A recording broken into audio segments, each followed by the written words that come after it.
Wani ya tafi ya dawo, wani ya tafi bai dawowa, yanayi yana yin sauyi daren da ka sha kallo. Wani gashi yau ya samu ga wani bai samu ba, yau da goben ikon Allah yadda ya su akin kallo.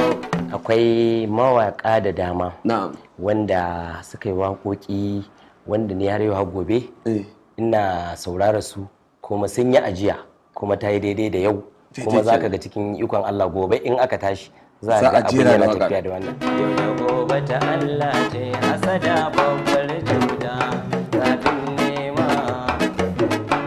A ɗan uwa ne mahalaliya ka zamto dacewa in kwa ka zaba raniya kana falfalcewa. Yi tunani ya komai na duniya bai dorewa, komai kankantar sana'ar ka karka zama rainawa.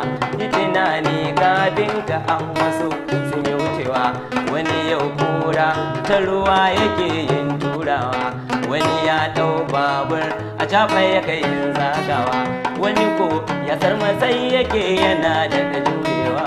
Yau da gobe ta Allah ce ya ba iko na mutum. Da dama ka ba da gudunmawa a cikin harkar waka, amma wasu da dama ba su san ka ba, ba su san ya ka taso ba, ba su san ya ka fara ba. Wannan dama ce da mutane masu kallo musamman masoyanka za su san ka, ma'ana ba lallai su san tarihin gaba gaba daya, amma su san tarihin ka na bangaren waka. Shin ya Ibrahim ya fara waka? Me ja hankalinka ka fara waka? Gaskiya kusan in ce na fara waka